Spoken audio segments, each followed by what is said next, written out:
Enter the Eckrich $1 million challenge. One lucky winner will have the chance to throw for $1 million at the 2017 College Football Playoff National Championship game. No purchase necessary. Void where prohibited. Sweepstakes ends December 11th, 2016. Contest rules online. Hey guys, it's Maria Taylor from Beyond the Lights. Make sure you check out the newest episode. We bring in Princess from Crime Mob. Remember that song, Duck If You Buck, from 15 years ago. We've got the star rapper from the song in our spotlight. This is Mike and Mike on ESPN Radio and ESPN2. The swing and a slow chopper toward third. Here comes Bryant on to first, and the Cubs have won the World Series. I think everyone should get a day off from school. If that Rahm Emanuel really is the Northside mayor, he's right here. He's right over there. Just tell him the kids should not have to go to school. It's only 2 days. If you're not going to have to school today, why go back on Friday? I agree. So you're kind of caught in that day. So just, it's the weekend. Golick has been opposed to education pretty much since we began this show. Not complete education. Now, here's Mike and Mike. Here we are, Mike and Mike, presented by Progressive Insurance. Our guests on the Shell Pennzoil Performance Line. And, every morning I try to write something to open the show that puts the sports day into some sort of perspective. And today, there was just no way to do that. The simple facts tell the story after one of the most dramatic nights in the history of our nation's beloved game of baseball. The Chicago Cubs have won the World Series.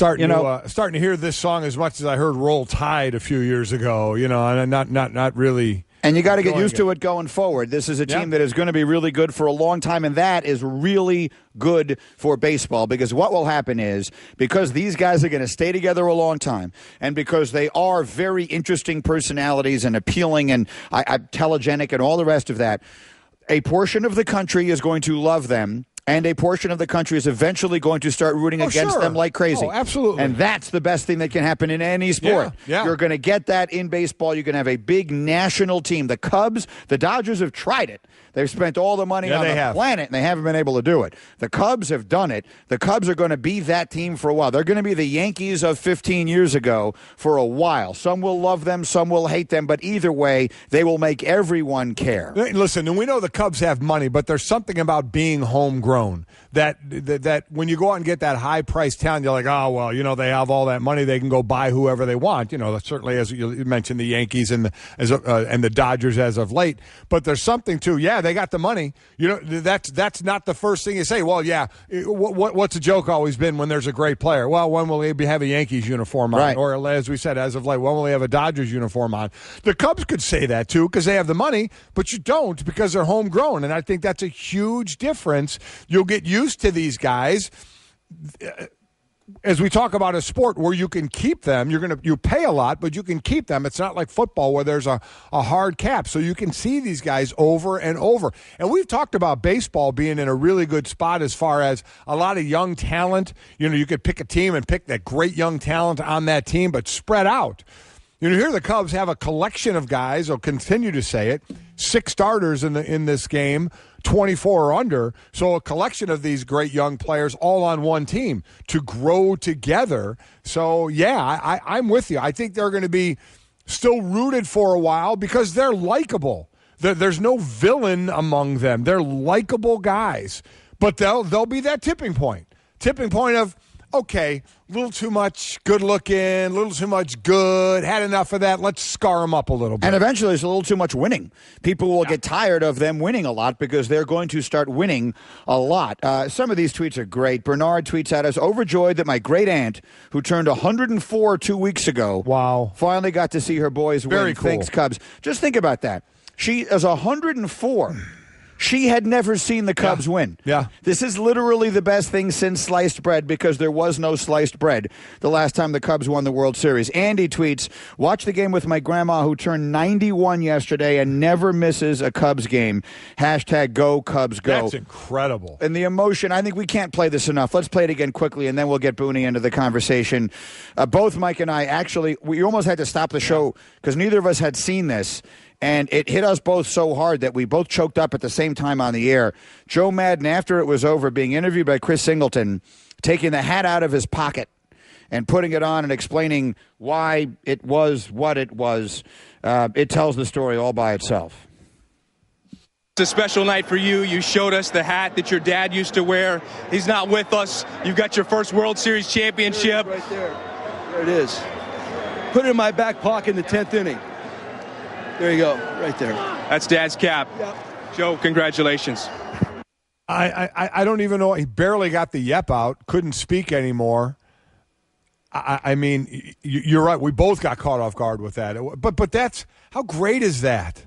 I mean, what a moment that he gets to share there, with his dad, who's no longer with us, but he knows he's sharing it with him. And I mean, to have that with him, put the cap in his back pocket in the 10th inning. Are you kidding me? Of Game 7 of the World Series. I mean. And they won, and then as Mike mentioned, he puts it on and he can barely get a word out. You should save that moment forever. We both put it up on Instagram. It's at ESPN Greeny and ESPN Golick if you want to save those 15 seconds.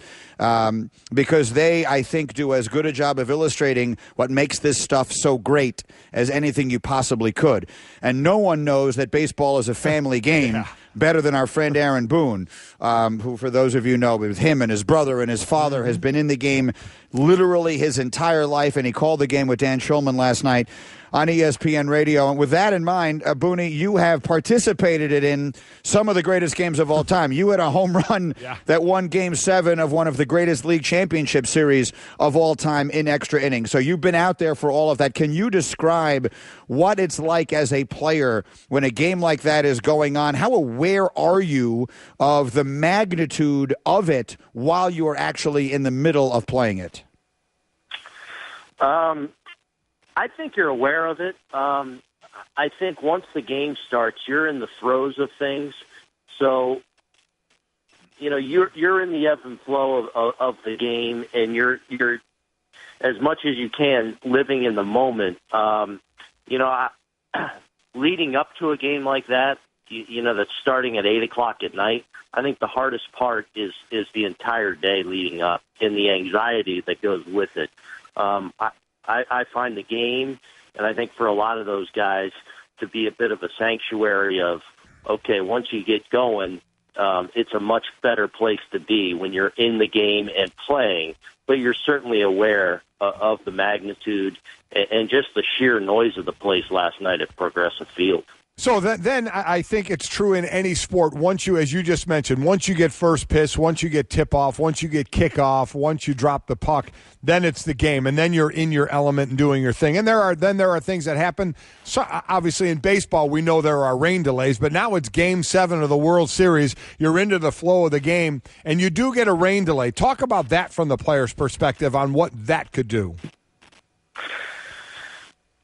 Yeah, I mean, the good thing about last night and that rain delay is, first of all, it was short, so that helped. But I think the fact that you at least got through a complete inning, so, it at least gave you a chance to take a breath. And as baseball players, you're used to, on some level, that happening from time to time. So it's not foreign. It's not, it's not something that's so weird to you. And the fact that they got it going so quickly, you didn't have a chance to really go and sit and chew on it and allow that anxiety to build. I mean, they basically went back in the clubhouse. They talked about Jason Hayward gathering those guys. So the focus remained a hyper focus. And then, 10 minutes later, you're walking back on the field to try and go out and win that championship. And I think it helped that it was a fresh inning that was getting ready to begin. Mike Aaron Boone did the game on ESPN Radio. Let's actually go through the game here because all of the bigger picture stuff is great. But let's do the game. Let's start with Corey Kluber, who was untouchable or practically unhittable in his first two starts of this series. There are two factors going in last night. There's fatigue, back-to-back performances on short rest, and there's also the fact that you're facing guys who have now seen you for a third time in the span of 8 days. Which of those do you think was the bigger factor in the Cubs' ability to get to him last night? I think the fact that it was the third game for Kluber and back-to-back now on short rest, and I think it showed up a little bit. I thought the stuff was good, the velocity that was there, but I've always said this: when a guy is fatigued or tired or even injured, and not even suggesting that Corey was injured, it doesn't show up in stuff. It doesn't show up in velocity. It shows up in command. And, even in Game 4, he wasn't as dominant and as great as he was in Game 1, but was still very good. And last night, he just was a different pitcher command-wise. He didn't throw his breaking ball, which is a put-away pitch for him. You weren't seeing the strikeouts, and it had nothing to do with velocity or how the ball was coming out or anything. It simply had to do with not locating. And one of the hallmarks of the Chicago Cubs, and we saw them the last few days, finally as a group, their offense started to click a little bit. But one of the hallmarks is they have so many guys that you really have to bear down on because they have control of the strike zone. They will force you into the strike zone. And last night they got enough mistakes, starting with Fowler to kick off the game, that they were able to really take advantage and get him out of there early. So as far as when Miller came in, Miller was rested. Was that more indicative of seeing him over and over again? Miller gives up 4 hits and a couple of runs, including a home run. I think that certainly helped, but he wasn't sharp. I mean, from the get-go. And it was similar to, I believe, Miller in Game 1 wasn't as sharp. And they had quality at bats. When Miller's on top of his game, like he was when he came in Game 3, and it was just, you just had that feeling. I mean, just watching good hitters that he's completely dominating. Last night and in Game 1, that wasn't the case. He was still solid. He was still all right, but he didn't have great command of his slider. And even the lefties, you saw guys that, could deal with the slider. And when he's on top of his game, even a locked-in hitter, he's gonna own. Mike, Aaron Boone did the game last night. Were you surprised that Joe Madden took Kyle Hendricks out of that game when he did? I wasn't surprised. I disagreed with it. I thought at times, this postseason that Joe had too quick a hook. I understand, obviously, last night's a different animal in that you've got John Lester available. So whereas I think we saw Joe not really having a lot of faith in his setup for much of the month of October. Last night was different in that he had Lester. But I found that Kyle Hendricks, after having a rough third inning, probably the roughest inning we've seen him have the whole second half of the season, and certainly in the postseason where the Indians got to him and almost added on even more with the line out by Napoli. In the 4th inning, he cruised, and I thought really found his rhythm. In the 5th inning, I thought he picked up right where he left off in the 4th inning, and even though he walked that guy, he probably had him struck out on the pitch before that he didn't get the call. So, yeah, I was a little surprised, especially when the pitch count was so low because,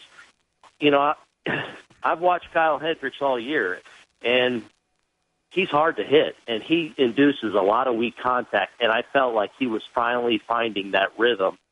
And I thought you could have absolutely at least waited and allowed him to get through that inning and maybe even gone a little bit further with him. There was a play, and Smoltz talked about it last night that I thought was really interesting, and it turned out, to prove beneficial for the Cubs. In the 10th inning, when Schwarber gets on, Almora pinch runs for him, and Bryan sends one to the wall. And most of the time, you see the guy, that guy on first right around second base. I thought that ball was going off the wall, and then he's in a position to go all the way around and score. But as it's carrying, he goes back to first and tags up to go to second base, put himself in scoring position, and he eventually does score. Smoltz said 7 to 10 guys aren't doing that. They're going to be basically on second base waiting to see if it hits the wall or not. To you, how big a moment was that? And put it kind of in perspective of the norm in that situation. Yeah, I think 7 out of 10 is probably a little light. I'd like to think, that you do that the way Almora did it. And, for any player, but especially for a young player that's pinch running in that situation. And Almora is not by any means not a fast base runner, but watching the replay of how he reacted to that play was perfect. He gets his secondary lead. He calmly gets out a couple shuffle steps, turns the right way, and then you can just see at some point he realizes that ball is staying in the ballpark, and just kind of calmly, efficiently, but quickly gets back to first base and plays with zero fear, saying this is the correct play, and I'm going to roll out. And he gets into scoring position, and then that puts the other wheels in motion where you put on Rizzo and set the stage for Zobrist. But yeah, that's one of those just not talked about a lot, subtle, outstanding baseball games played by a young, fundamentally sound player. Mike and Mike, presented by Progressive Insurance. In November, Progressive is giving thanks for our military service men and women by donating over 100 vehicles to veterans in need through its Keys to Progress program. You can learn more by going to progressive.com/Keys to Progress. So we spin it forward, Booney. Obviously, you're not allowed to win a championship without people immediately asking you, well, can you do it again? Clearly, this Cub team seems to be set up to do it again. What is your projection of the future of this very young, deep, talented team?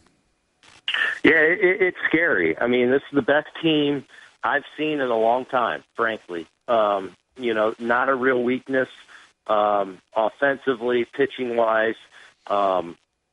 As good a defensive team as I've seen in a while, and seemingly in position to continue that with a strong farm system, with a great core of young players, and being the Cubs with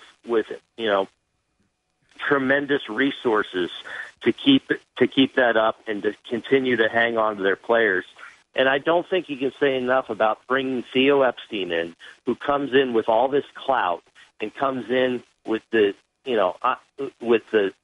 I'm Theo Epstein, so he's allowed with a large market club where it's not always the case, especially if you have a decent club.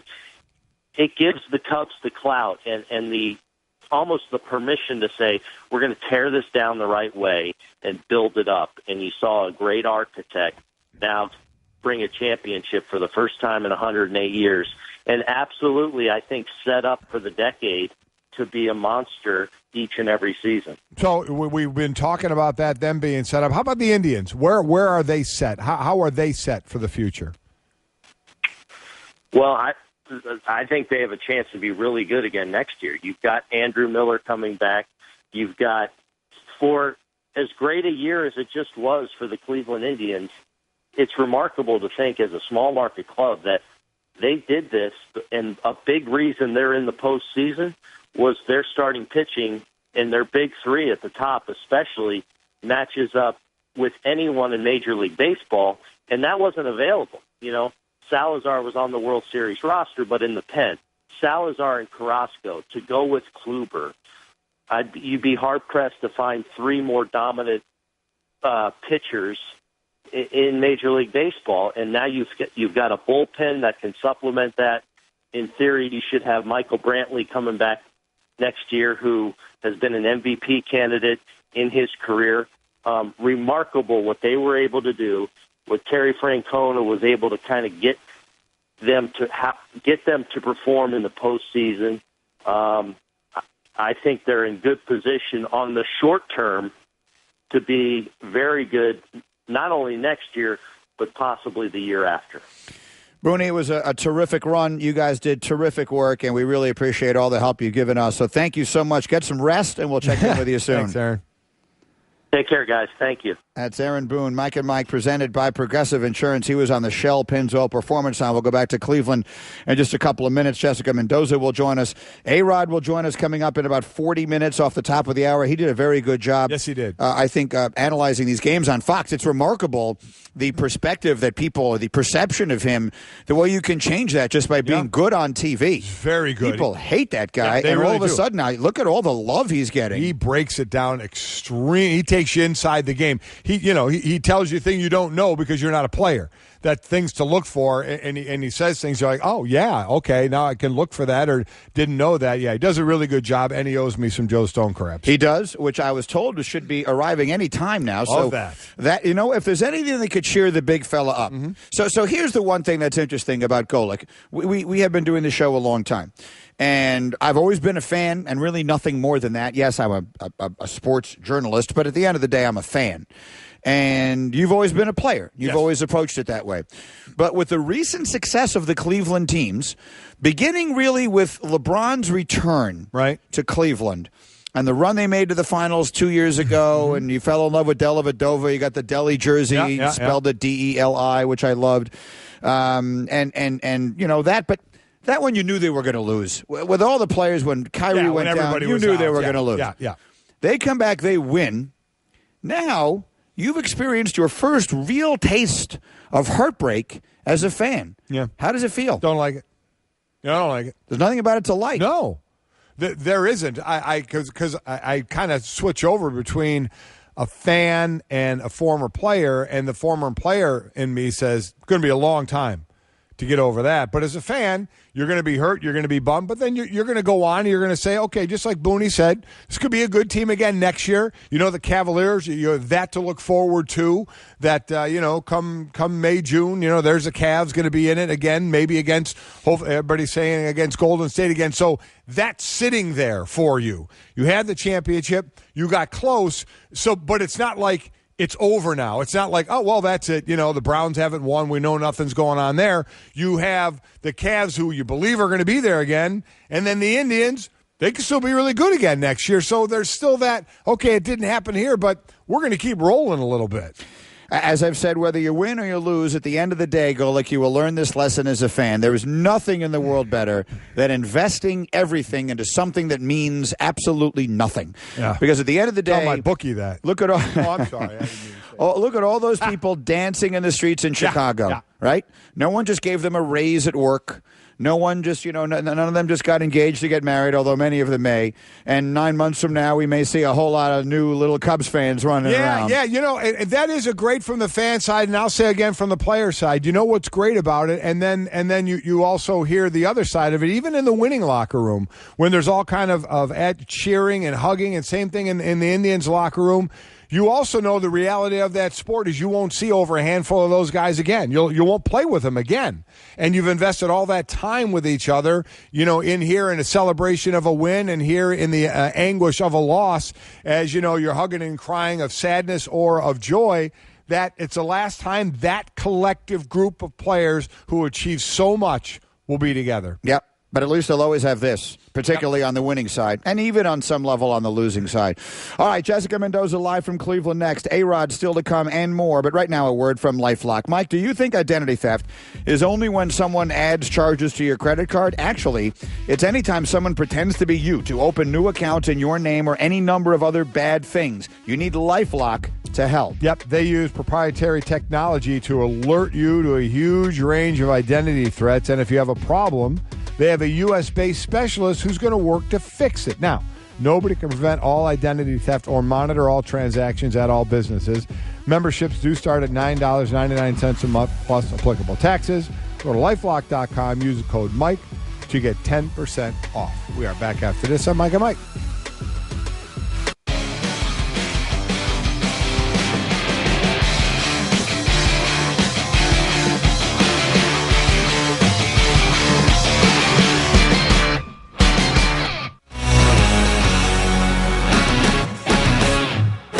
Pitch to Martinez, a swing and a slow chopper toward third. Here comes Bryant on to first, and the Cubs have won the World Series. A moment that many thought might never happen has happened here in Cleveland. For the first time in 108 years, the Chicago Cubs are World Series champions.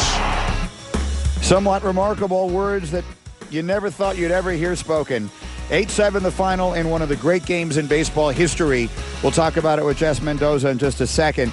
Ben Zobrist named the MVP. had the game-winning hit in the 10th inning. He was on the world champion Royals a year ago and now on the world champion Cubs. And other sports news, you got the Thunder and the Warriors tonight. That should be interesting because it's Russell Westbrook against Kevin Durant for the first time. There's also football tonight, the Falcons and the Buccaneers. Sports Center with Mike and Mike, brought to you by Straight Talk Wireless. Other wireless providers say they're going to cut your bill in half, but who knows what kind of coverage you're going to get with Straight Talk Wireless. You get nationwide coverage on America's largest and most dependable 4G LTE networks, and their no-contract unlimited plan is only $45 a month.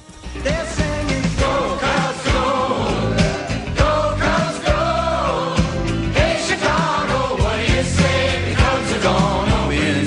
Golick has just about had it. Yep, the celebration is on in Chicago. In Cleveland, I would guess it was somewhat mixed because the ballpark sounded half full of Cubs fans. Sure did. Last night, and our Jessica Mendoza does a terrific job covering baseball for us all season long, was there to take it all in. Can you just all of us who love the sport, Jessica, are trying to put into some context. Let's take out of it who won and who lost.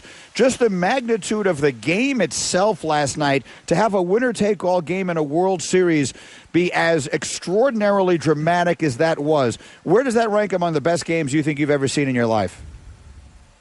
At the very top. You know, whether Olympic Games, football, I mean, any sport in any moment. And honestly, just the scene, and you guys are right, even before the game started, just the conversation of, is this the biggest game in baseball history? When you think about two teams, the drought that they both had, the fact that Game 7, and then the game hadn't even played out. So when you look at how the game ended up happening, even the rain delay, I mean, so many unexpected things. I mean, this is the top of the list. I think the only way to even top it is if the Cubs had won it in Chicago and just to see the absolute mayhem. But they had a huge presence here in Cleveland. I was shocked at the amount of Chicago fans just going crazy when they won. So with all the pitching we've talked about in this series, from the starting rotation to the Cubs to the Kluber for the Indians, and then that bullpen pitching, if I told you this game was going 10 innings, would you think it would have been tied at what it was? And so I thought it would have been 1-1 or 2-2. I was somewhat amazed we saw 13 hits and 11 hits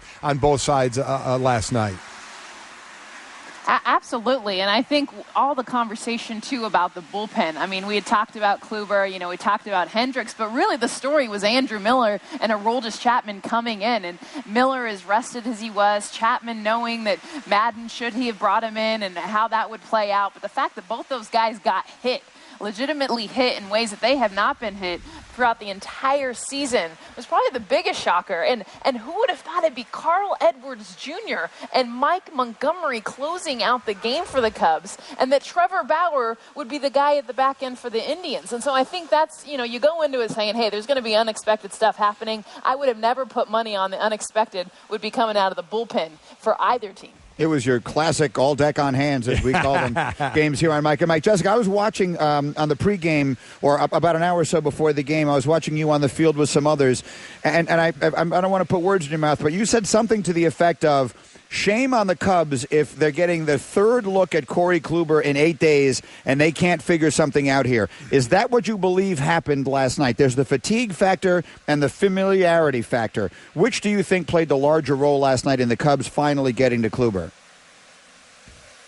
I think absolutely. I felt like going into it, if the Cubs do not deserve to win the championship, if they faced the same guy 3 times in 9 days, and not to discredit Kluber, and granted, they saw him so much, but you could tell Kluber's stuff was not as effective. I mean, he had only a handful of swing and misses in the innings that he threw, and very like a lack of strikeout. But to credit the Cubs, I mean, you have to make an adjustment, and that's what makes championships great, is you're going against one of the greatest. And when you think about Corey Kluber and the stuff that this guy had, Game 1, Game 4, the Cubs came out swinging. They were aggressive early, and they earned themselves that championship because of the fact that they attacked Kluber early in that game. Were able to set that tone for the Cubs. And I know this game was a roller coaster back and forth for both teams, but for them to earn this championship, at least in my opinion, they had to go get the guy that they were going to see 3 times in 9 days. So you know how Kluber pitches, and so you have a game plan for that. Now, so take us in the dugout. As a hitter, when you see 4 pitches in, he gives up a home run. He's not getting strikeouts. And, instead of ground balls, he's getting fly balls. Is it changing your thought process in the dugout, even that early 4 pitches in and a home run of, hey, this guy can be had, and changing your strategy on how you want to face him? Absolutely. I think Dexter Fowler, to your point, has kind of done that throughout the season. When he sets the tone, whether it's a base hit, getting on base, scoring a run, and obviously the big way of hitting the home run in the first to really make the statement of yes, so much talk about the Klubot, what this guy can do, but hey, he is hittable, and it's coming from the guy that you probably least expected at the top when you think about 2 through 6 through this lineup. Fowler setting that tone right off the bat. But if I'm in the dugout and I'm coming out to your question, it's thinking, okay, first of all, this guy has one of the nastiest breaking balls in the game, but if we attack him early, and that was their game plan, Fowler showing it there, he just didn't have the same break, the same late action that we've seen on his pitches. So I'm kind of smiling, give me a bat. I want to see this guy. I want to get up there against someone who's kind of dominated us, and I want to get a chance to swing the bat against him. And they were able to do it. Mike and Mike, Jessica Mendoza in Cleveland. Let's talk about the home team. Here's a team that was an underdog in its first-round playoff series against the Red Sox. They suffered bad injuries at the worst possible time right at the end of their season, and they were brilliant against Boston. They were brilliant against Toronto, and they actually played the Cubs basically to a flat-footed tie. Both teams scored 27 runs in the series. It was settled in the 10th inning of Game 7. How do you put in perspective what the Indians did? I really believe that, and I picked them to win it all, heading into even Game 7 because of so many different things. And I think the fact that they lost so many guys, that they had so much Trevor Bauer, that seems like months ago with his drone incident and all the things that they've had to deal with. Tyler Naquin not being the outfielder and the rookie of the year that you saw throughout the season. A guy like Rajai Davis. When he hit that home run, I'm thinking, is this not the Indians? And this is a guy who wasn't even in the starting lineup 2 games ago. And here he is with the biggest hit probably in the Indians franchise if they go on to win that game. And that's what I feel like the Cleveland Indians have done, let alone Terry Francona and how he's been able to manage and manipulate. But that Davis home run, when that ball was hit, I felt in that moment the Indians are going to do this. And that just goes to show you that all the hype and everything around the Cubs and the fate and the GOAT and 108 years. Let's remind everyone who this Indians team is. And even though they lost, I love that they tied it up in that big way. Just to remind everyone, hey, we're here to win this, and we have every capability of being able to do it. Certainly that's going to stick with the players for a long while in the loss, but how about the atmosphere there, Jessica? How about the fans? Now that they have had a championship in the Cavaliers and it wasn't, oh no, another one got away, I'm sure there was anguish after the game. Did you see a turn in the time after the game you were there to, oh well, it was still a great year, or was it just complete disgust the whole time?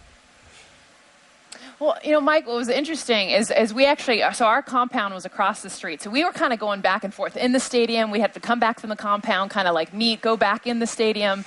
And ironically, we were walking over when Davis hit his home run. So we were kind of in the streets, walking into the stadium. Biggest moment happens.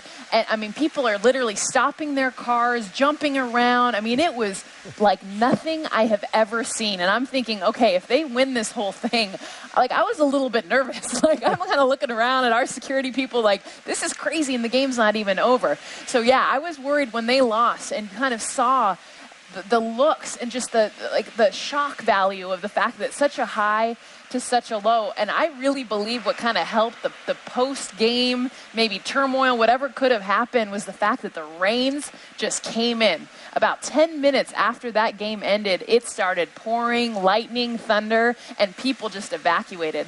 Otherwise, they were in the streets, like I said, cars stopped, pulled over, ready for this party. And I was kind of anxious to see what was going to happen once they lost. Think about that. Another 15 minutes and there would have been this massive rain delay. And who knows, right. We might have been waiting until tonight to get this thing sorted out. Jessica, we really enjoyed having you through these last couple of weeks, and terrific job all season long. Get some rest, and we'll see you soon. Thank you very much. Thanks, Jess. I love you guys. Thanks a lot. Jessica Mendoza with us. And as we were talking, Ray was, I forget who sent me this note now, but so I mentioned 9 months from now, there are going to be a whole bunch of new Cubs fans. You know that. There are going to be a whole lot of babies. And what's going to be the name? So what are you naming the baby? I happen to like the name Theo. I just think it's a cool name. And, so would you name him Theo? How about Bryant? Chris Bryant, but you go Bryant with the first name. How about Rizzo with the first name? Is that a first name? I don't know. The only Rizzo I can think of is from Greece. Listen, we have people named Apple. You can name a first name whenever you want. You wouldn't want to be that person. That's you true. want to be named Apple? No. I'm Apple Greenberg. No, I do not. Bryant would be But good. Rizzo, is Rizzo not Apple. Greenberg. Rizzo. It's a cool name. It is. Even though it's a last name, I get it, but I could do it. A-Rod is on the way. We will talk with him and a whole lot more as we continue. The Cubs have beaten the Indians in a classic Game 7, and we're back in just a moment on Mike and Mike. Start your day with Barbasol Shaving Cream, America's leader for a close, comfortable shave.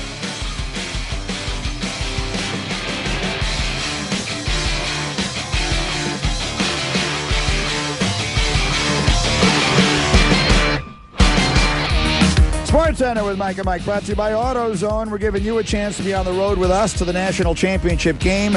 Every weekday morning, listen to Mike and Mike on the road to the college football playoff sweepstakes. It's presented by AutoZone. The details are at mikesroadtothecfp.com. 1 hour from now, we'll be giving you the word. 9:45 Eastern, 8:45 for all of you still up and celebrating in Chicago. We'll give you the word and the ways to enter, and you could win a trip with us. And a reminder, we've had great stuff all morning long. Buster Olney in hour number 1, and Doug Glanville in hour number 2, and Jesse Rogers there as well. And hour number 4, we have Alex Rodriguez and all sorts of different great stuff. And it's a good time to remind you can listen to any and all 4 hours of Mike and Mike on demand in the ESPN app under the tab that says listen. All right, we haven't played this for you yet. You might have seen it on Fox. We have the permission to run it. This is from the Fox broadcast last night. And it's a great little moment. Yeah, it is. A lot of times these in-game interviews and stuff like that, I get why we do them, and I understand. Yeah, to say you have the access and you have it, but there's the interview and then there's the mic'd up play. Correct. Yeah. Sometimes those are gold and some, they're hit and miss. Right. The mic'd up stuff is always phenomenal because all of us who never got a chance to play get a real sense of what's going on in the conversation out there. So this is a conversation between David Ross and Anthony Rizzo. David Ross is the one that's mic'd up for this, and Rizzo comes over to talk to him during the game. Just listen. Talk to me. I can't control myself right now. I'm trying my best. It's understandably so, buddy. I'm emotional. I hear you. I'm an emotional wreck. It's only going to get worse. Just continue to breathe. That's all you can do, buddy. It's only going to get worse. It's only going to get worse. I'm in a glass case of emotions right now. Yeah. Wait till the 9th with this 3-run lead. Everything about that moment is great. Now, he uses the phrase... He did go to the anchor man, I'm living in a glass case of emotion. I'm in a glass case of emotion. It would have been great if he said it like that. But the funny part is that Ross has no idea. Ross responds as though he's just saying that. Yeah. Which is funny. And it's amazing that conversation about Rizzo there saying he can't control his emotion. And to understand the context of when that was... Because you heard Ross say, well, wait till it's 3-1 like it is now in the 9th. It went from 3-1 to 5-1 to 5-3 to 6-3 to 6-6 to 8-6 to 8-7 in ball game. So you want to talk about riding that roller coaster? Holy smokes! I understand I'm a prisoner of the moment. I understand that. I genuinely believe you could make an argument that this is the greatest game in baseball history. Certainly in my lifetime, going back to, so let's say I remember baseball going back to the mid-1970s. The best game I can ever remember was Smoltz and Jack Morris scoreless to the 10th in Game 7. There have been a million other great games. The Kirby Puckett game in that series, we'll see it tomorrow night. The David Freese game in 2011, and so many others. But the fact that it's a Game 7 automatically elevates it. It does. Puts it in another category, yes. Because for all the obvious reasons. So I think it's this and 91. And maybe if only because 91 was 25 years ago, or because, we weren't breaking a 108-year streak or a, 1948 streak. I mean, everything else that was involved in it. I really think you could defend the argument that this is the biggest night that baseball's ever had. And I'm truly a prisoner of the moment because I don't remember games like you. So I just take them for their value at the time. And this was a Game 7. It was a monster game. And if you're a Chicago Cub fan, you get to celebrate like you haven't since 1908. And if you're a Cleveland Indians fan, you feel like you got kicked in the coins. I mean, there's what I mean, you just do. Is that a thing? Well, I don't know. Listen, it's what, that you could whatever word you want. You've been Draymond Greened, for the night for a while until you've been kicked in the ding ding. Yeah. So you're unable at this moment. Give me a little honesty, Golick.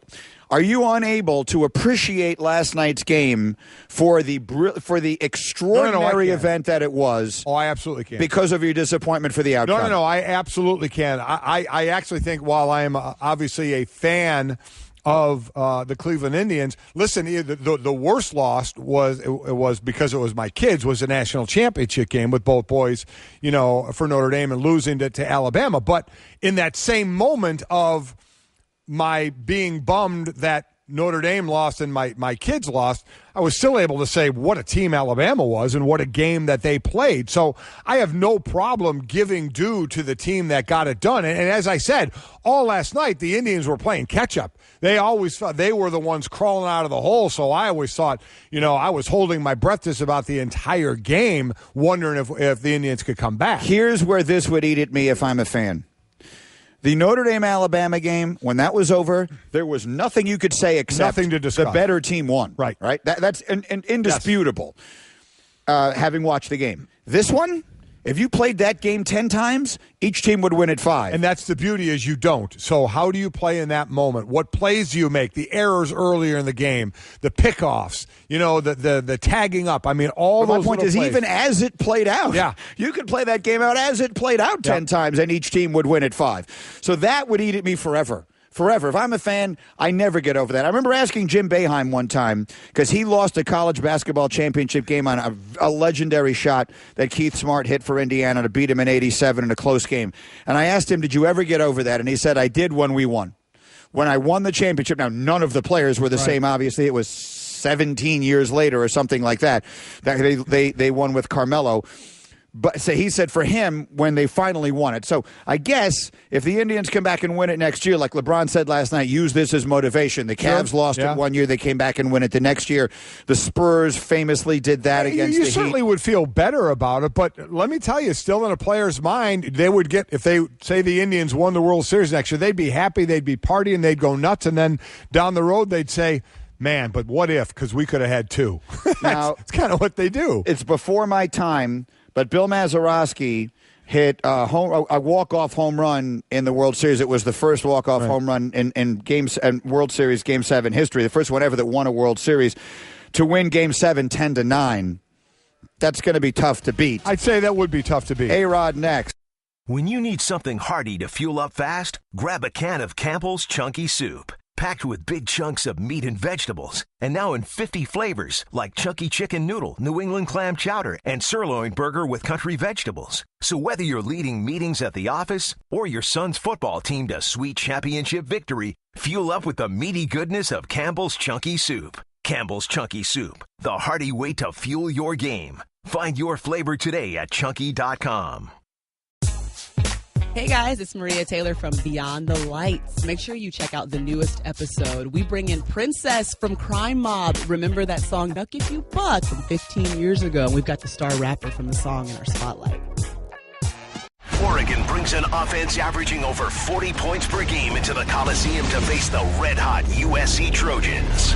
Coverage begins Saturday at 6:30 Eastern on ESPN Radio, presented by Dr. Pepper.